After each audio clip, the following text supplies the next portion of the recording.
I draw great comfort in helping the sick and in relieving their pain and suffering. I did not practice the ill-considered bloodletting as a means of cure, and by desisting from this and other false medical practices by which not administering, and with invented remedies of my own, and not without a little help from the future, had great success in treating my patients of the dreaded plague and other maladies. But, very tragically, I was not able to save the lives of my first wife and our children from this biting plague. On account of being away saving others,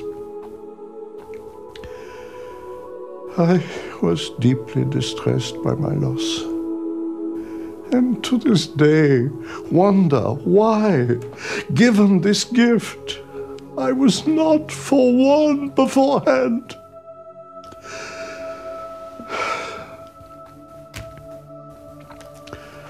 This taught me a bitter lesson. And if I could not wait to be enlightened by the intermittent and untimely flashes of prophetic insight, then I would learn to bring them upon me at my will and command.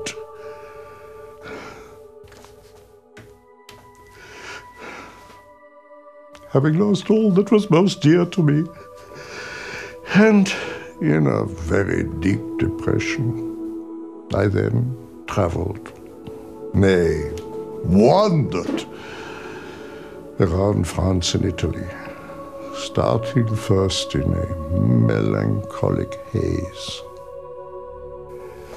then becoming more buoyant as I observed new geography, cultures, and peoples.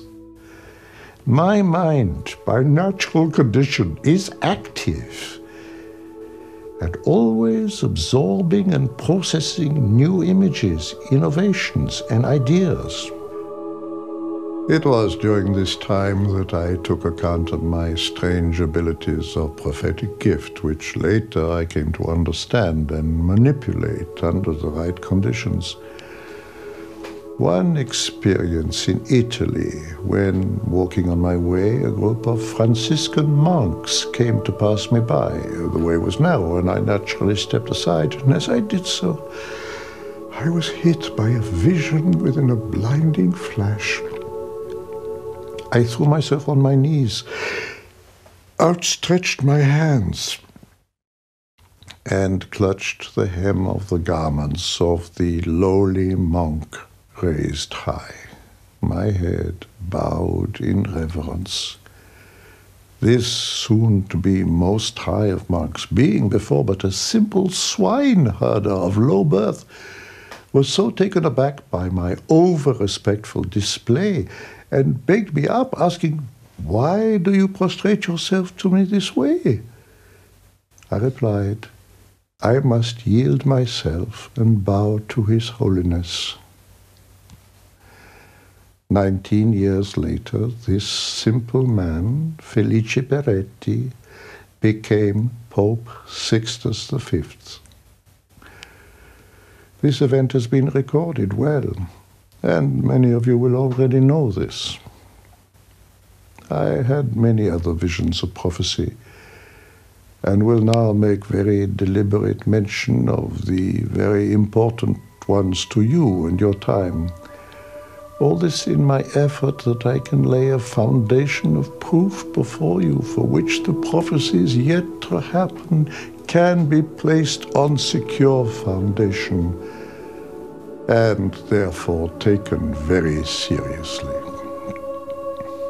These include much natural and man-made disaster, terrorism, environmental damage, wars, things strange and of celestial origins, monsters, alien, and the abomination of abominations, that is the third Antichrist.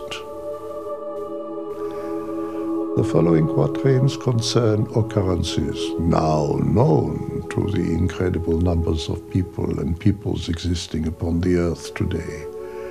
These I truly predicted and had publicly recorded in print many, many decades and centuries before their happening.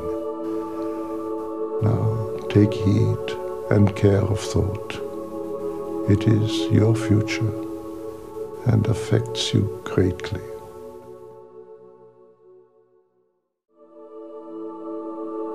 The Nostradamus Address by Michael Nostradamus and das Abra.